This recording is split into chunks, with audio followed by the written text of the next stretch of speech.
welcome America to another edition of Tea Time. You can find us at njtpartycoalition.org. And tonight we're going to discuss something that's very close and dear to my heart, Benghazi. With me I have Joe Connor and Laura Walsh. Hi, Danny. Hey, how you doing? With the news unfolding of the day with Benghazi, even when it first came out, I'm a former Navy veteran. Right. Part of the people that died there were Navy SEALs. Sure.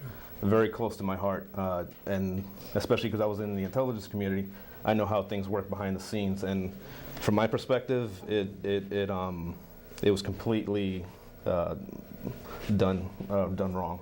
What's your take? Well, I think it's clear that we are not getting all the information as to what happened that night.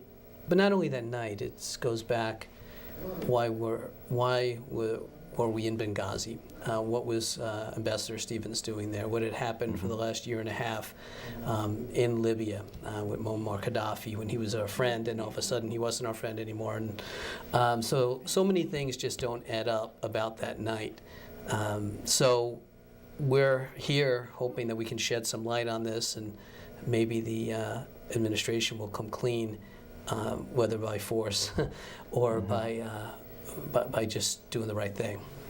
Exactly. I mean, the story evolved, right? First, it was, to recap, it was that video that Hillary Clinton and the State Department, Susan Rice, claimed was this, this amateur video that had like 3 hits on YouTube, right? Somehow sparked this rebellion, which caused the murder of Ambassador Stevens and the 3 other SEALs. And so we found out that was just a blatant lie, right? Right. And nobody really challenged that, which I find very disturbing. It was during the election period, and nobody really challenged that story, really. I mean, for it to be on the eve of September, or on September 11th, right? On September 11th, you would think that the American people would relate to the September 11th attacks, right? And correlate to it. Yeah, I mean, the American people have gotten to be sheep in a lot of ways. I mean, they're told these things, as Laura said. People didn't challenge it, and who we told this by? It was Hillary Clinton, it was Cheryl Mills, it was Susan Rice, it was Barack Obama, and to an extent it was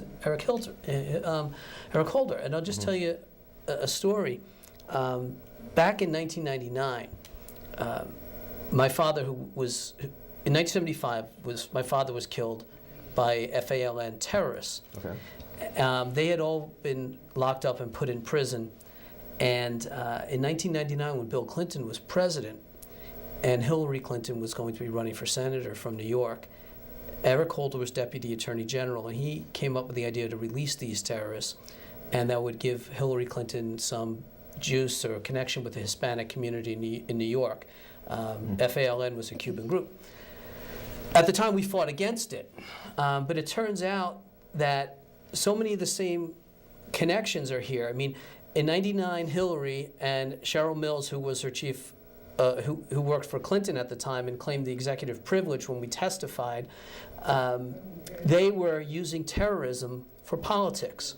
They were releasing terrorists to help her politically. And they were denying my father justice. Now, go look to what happened in Benghazi. Absolute parallel. They were denying that these were terrorists. They denied that they were, in my father's case, with the FALN, they denied they were violent. And she was denying the whole terrorist attack to help herself politically and to help the president politically. Right. Exactly the same scenario that had unfolded in 1999. So we have the same people, and we have the same motive. We have our leadership in this country using terrorism as a political tool, denying, in my case, my father's life, really just discarding my father's life, and in the case of Ambassador Stevens and the 3 Navy SEALs, discarding their lives too. So this is, as you, Dan, I know how it means to you because your brothers were killed, being a Navy vet, but for me it was it's very personal too, because I've seen now these poor Benghazi families are going through the same pain that we went through. And I said in '99 that it hurt to think that that my father's life was worth less than the president's political agenda. And the same can be said about these people in Benghazi. Right, and the way it ties into today's politics, it was right before the election.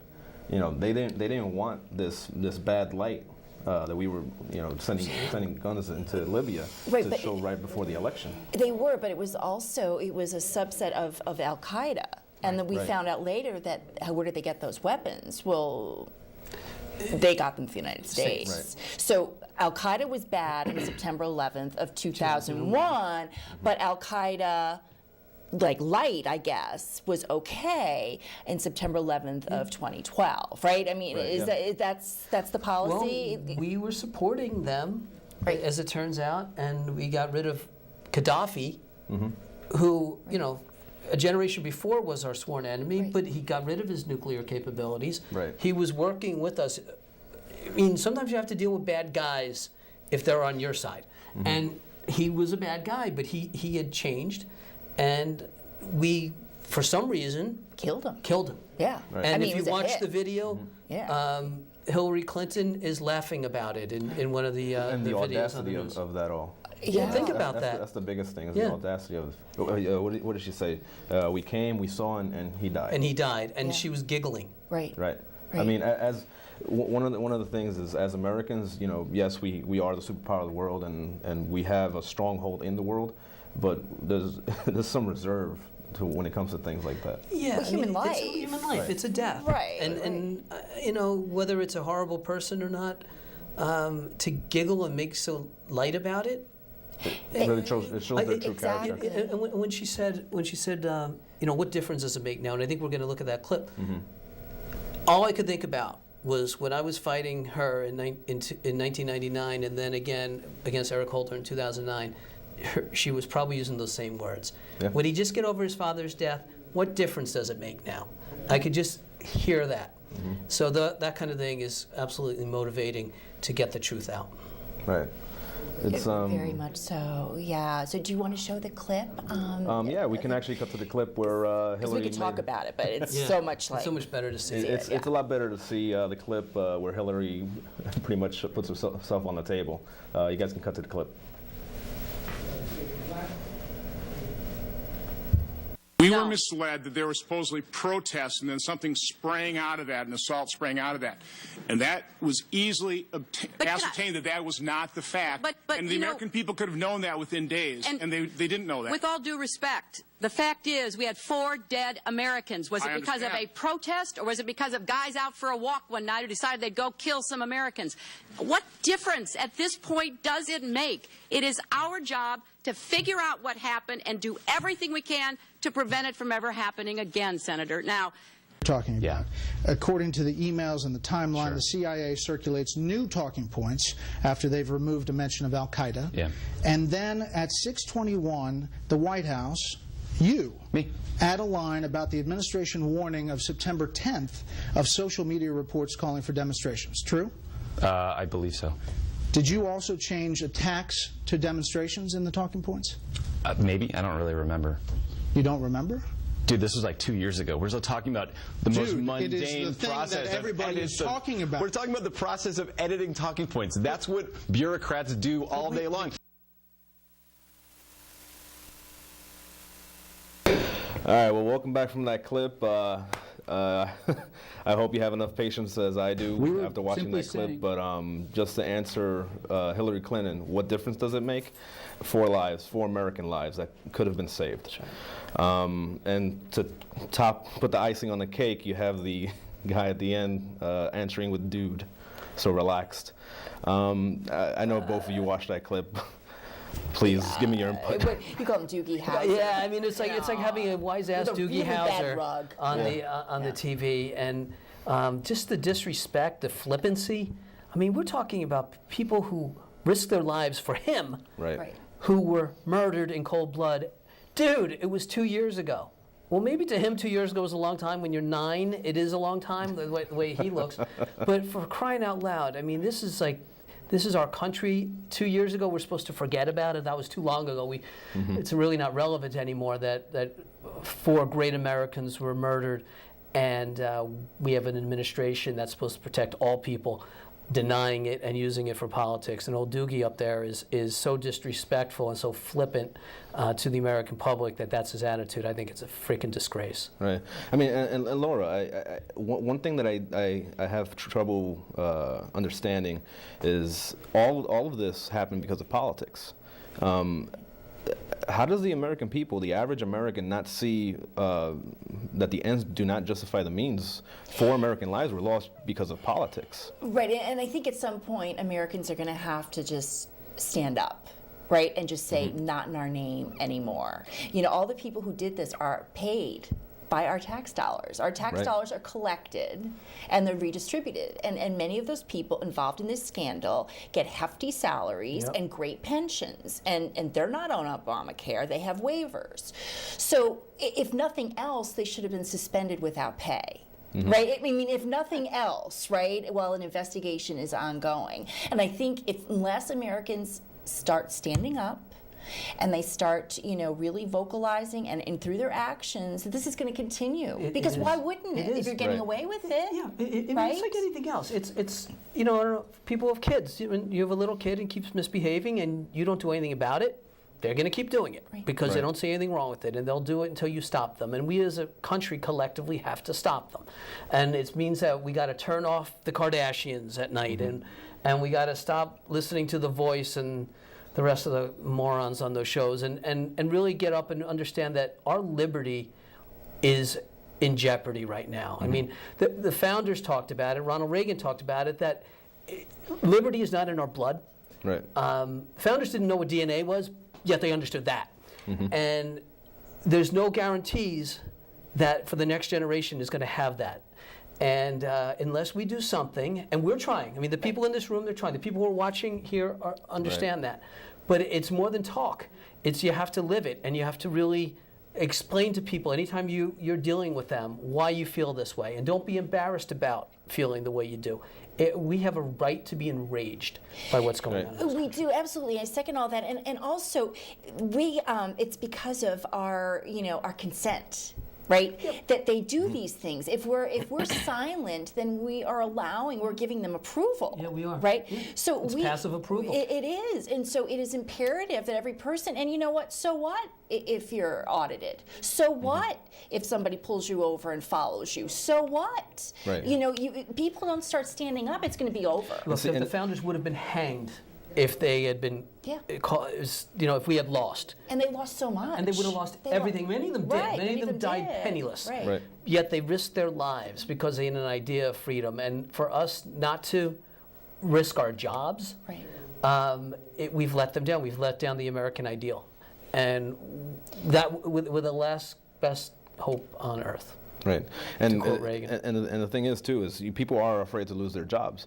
I was in I was in the intelligence community. Right. I have to ask myself, if I was in the intelligence community today, would I come forward? Because a lot of scrutiny goes on to you if you come out and you're the only one.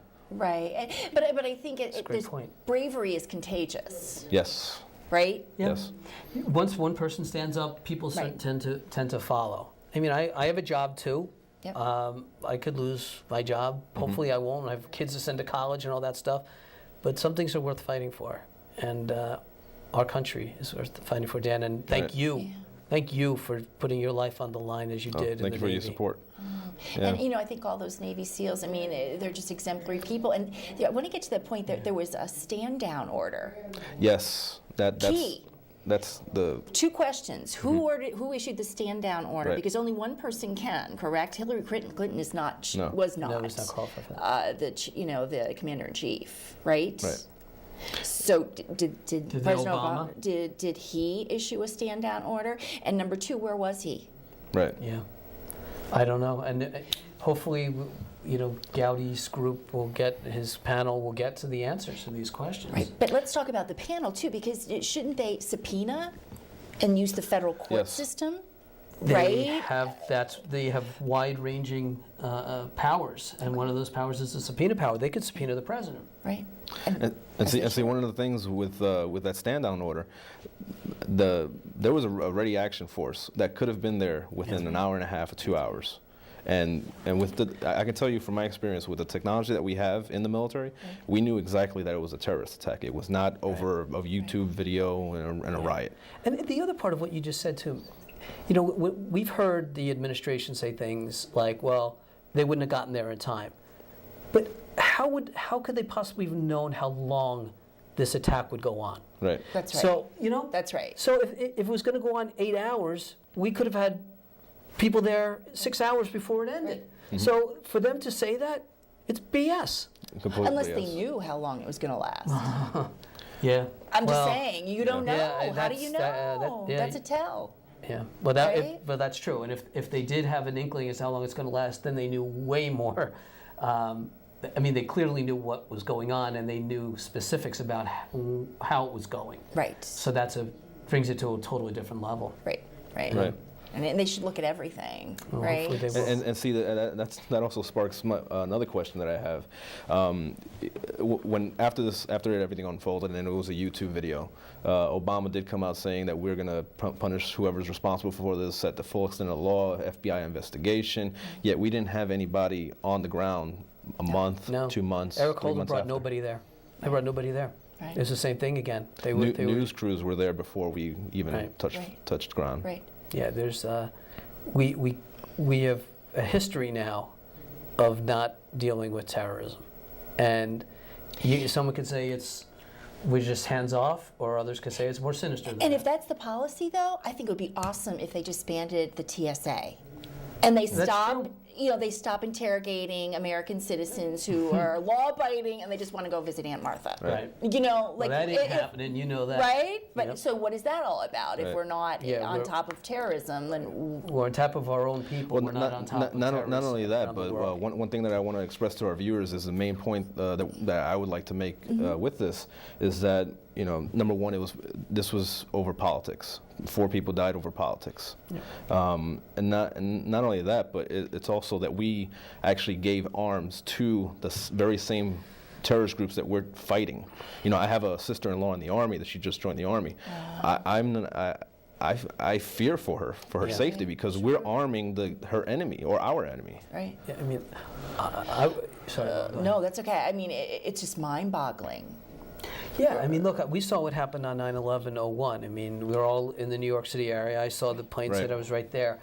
To think that we are now arming people affiliated with who did that to us. Mm-hmm. I mean, it's treasonous. I mean, Yeah. there's no other way to put it.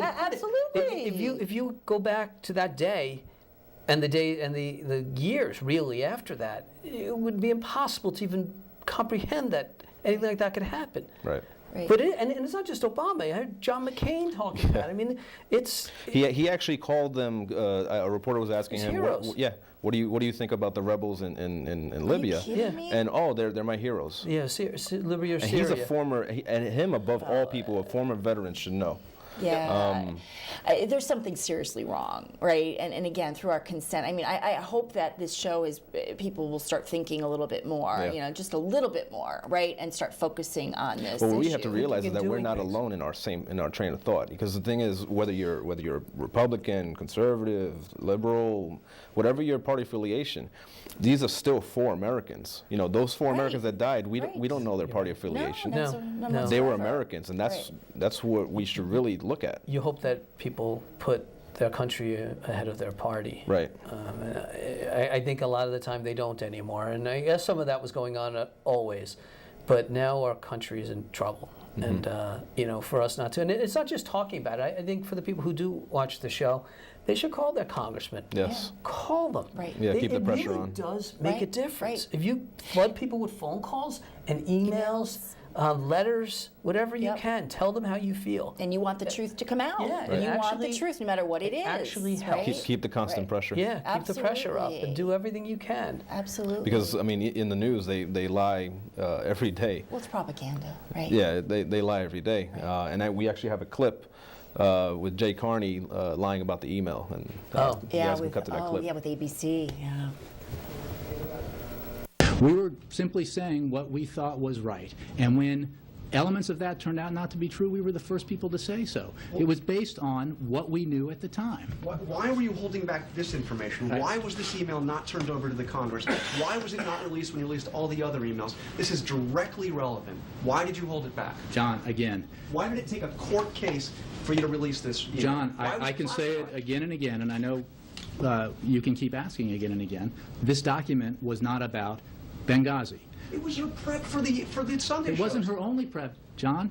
She relied on, for her answers on Benghazi, on the document prepared by the CIA. Welcome back from that clip. As you can see, just a complete lie about the email from Benghazi. You know, I try to relate to the average American who doesn't pay attention to politics, watching regular TV shows, you know, taking care of the family, coming home from work late, you know, average life. But the thing is, the transparency of their lies is very apparent. You know, what do you take from this?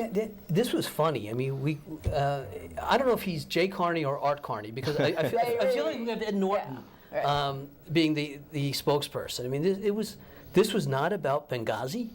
I mean, they take us for such morons. Right. And it's so insulting when you see a two-faced fool like him treating us like we're idiots. You know, exactly, and we're, you know, the quote-unquote press. Like, do they have any dignity left whatsoever? You know, they're also busy being pals. You know, their White House correspondent dinner, and you know, who gets to go to what, you know, party, and they've totally neglected their responsibilities to the United States, to people of the United States and the world. You know, and they have an obligation to ask tough questions. They have an obligation to hammer home until they get answers. And the fact that they're not doing that is a disgrace. And they really should lose their press credentials. They're not worthy of being called press. They're just a propaganda machine. You know, they really are. Right. I mean, Thomas Jefferson believed that without a press, this country couldn't survive. And there you go. Without a free press. Right. There you go. I mean, he was right. I mean, just that. I mean, just recently passed a correspondence dinner with the press.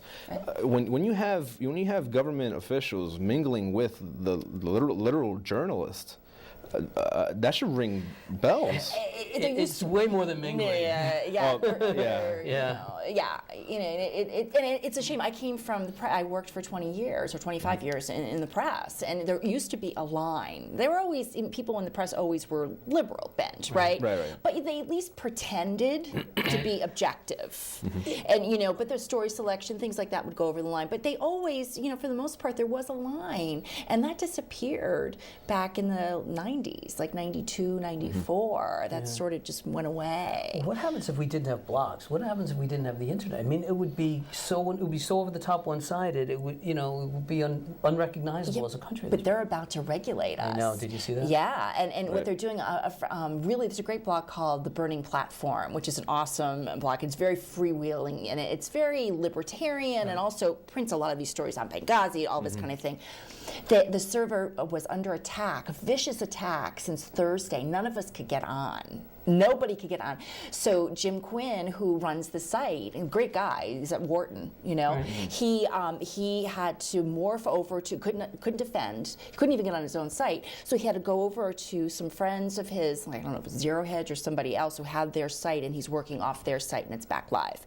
But that was because of his determination in writing these pieces and featuring these stories that were original, and it's under attack. And from Google, from Yahoo, there's a lot they did. They screwed around with his Google ads. He's no longer able to get Google ads. A lot of stuff. So that's what they do. You'd be amazed what we're capable of. Yeah, that's what they do. And they're hoping that you just sit down and you shut up. And little do they know, that just makes people angry, more mad. Right.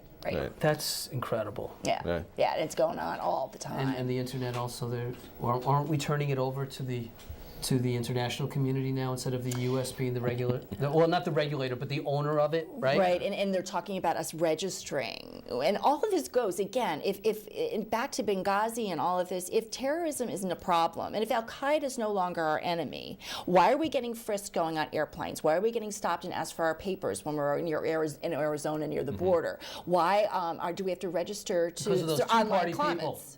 people. Because those Tea Party people are coming after you, Laura. I mean, it's crazy. But think about this. Like, really think, right? And if you just say, this doesn't make sense.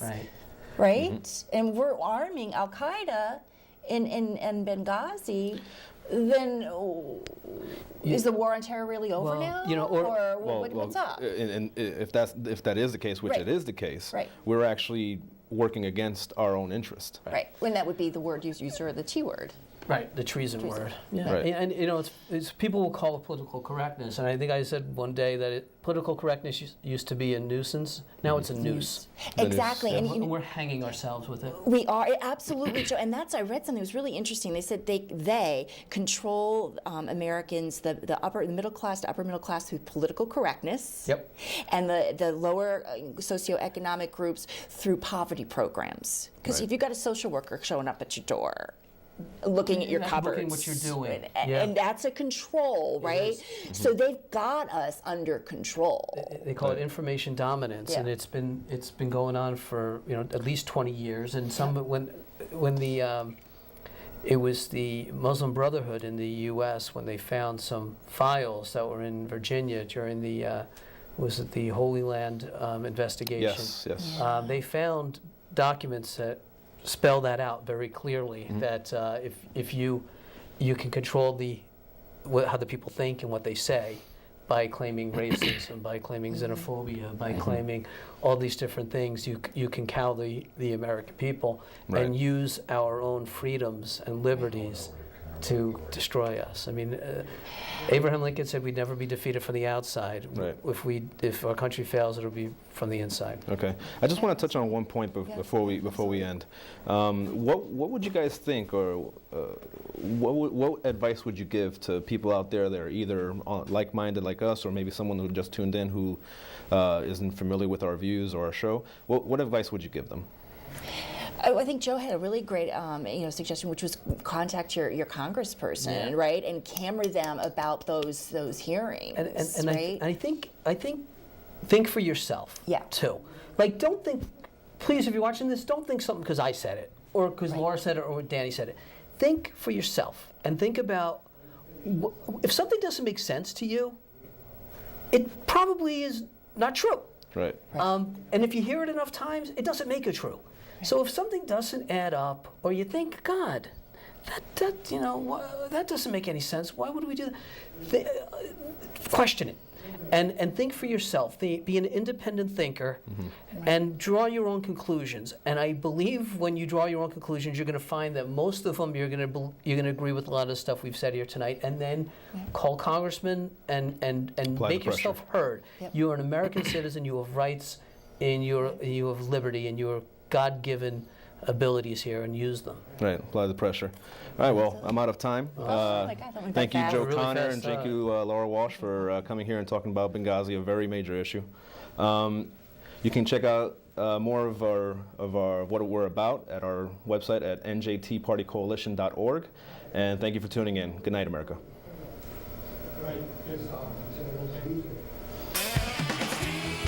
As usual, we can do more and more.